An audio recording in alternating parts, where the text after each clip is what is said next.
तो भगवान ने विचार किया कि अरे तू मेरी माया को नहीं समझ पाया, मैंने कितनी तेरी परीक्षा ली, लेकिन परीक्षा में अभी तक तुझे ये नहीं पता चला कि मेरी ही माया है, तब जाकर इतना दुख तू भोग रहा है बार बार। तो भगवान ने विचार किया, कहा जाओ अगर आपने ये वाणी कही तो मैं आपको आशीर्वाद एक देता हूँ कि ये वाणी आपकी सत्य हो जाए। भगवान वहां से चले गए, जाकर के दूर बैठ जाते समुद्र के शुरू। अब जैसे ही ये लोग नाव के पास पहुंचे तो नाव में क्या देखा कि लते पत्ते आदि से भरा है नाव में तो लता पत्ते है नहीं। सोचा कि बच्चों ने मजाक किया होगा, हटाया, पत्तों को हटाने की कोशिश किया, देखा धन तो था ही।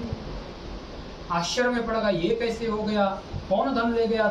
जोर जोर से हाहाकार करके साधु रोने लगा। दामाद समझाने लगा, पिताजी रोइए मत, ये दंडी का श्राप लगा हुआ, उन्हीं के शरण में हमको चलना चाहिए। तुरंत दंडी के शरण में जाते हैं, दंडी से प्रार्थना करते हैं, महाराज हमारे द्वारा किए हुए अपराध को, हमारे द्वारा किए हुए पाप को क्षमा करें।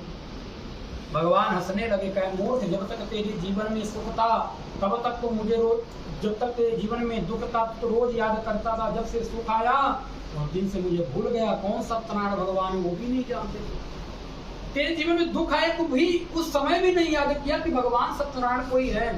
और जब तक दुख था तो रोज भगवान, जब तक कोई संतान नहीं हुई थी रोज हे सत्यनारायण भगवान मुझे संतान हो जाएगी, मैं आपका व्रत करूंगी, आपका कथा।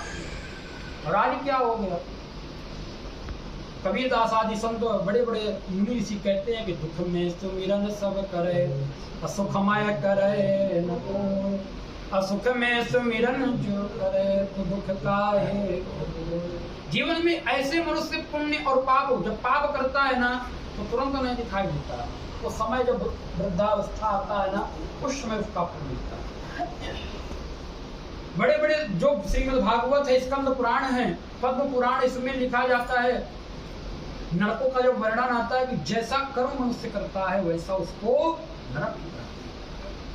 और भगवान ने कहा कि जो मनुष्य जीवन में अगर पाप किया है तो उसको भोग तो भोगना ही है इस संसार में, कभी चला वृद्ध अवस्था में चल नहीं पाएगा। पता चला खटिए में लेटे लेटे खाने खा रहे हैं, ये भी अपने कर्म का भोग। पता चला 2-2, 3-3 वर्ष, 4-4 वर्ष, 5-5 वर्ष कुछ नहीं खा पा रहे, ऐसा हो जाता है। जल पी करके, नली लगा करके जा रहा है, ये सब जीवन का भोग है। कहते बाढ़ है पुत्र पिता के धर्मा, खेती उपजे अपने कर्मा। पुत्र यदि बढ़ता है तो अपने पिता के धर्म और कर्म से। पिता अगर अच्छा है तो पुत्र ऑटोमेटिक अच्छे निकलेंगे, अगर पुत्र पिता नहीं सही है तो पुत्र ऑटोमेटिक वैसे ही स्वभाव के हो जाएंगे, क्रूर स्वभाव के हो जाएंगे, किसी का सम्मान नहीं करेंगे, किसी का आदर नहीं करेंगे, अपने आए हुए अतिथि को स्वागत नहीं करेंगे, किसी को 1 रुपए देना नहीं जानेंगे। क्यों? पिता अच्छा नहीं है तो वैसे पुत्र करेंगे।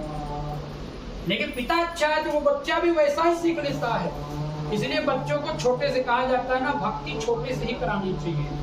अगर बड़े हो जाएंगे 10 साल बाद कहोगे पूजा करो तो बच्चे नहीं करने वाले। अगर छोटे से बैठाना शुरू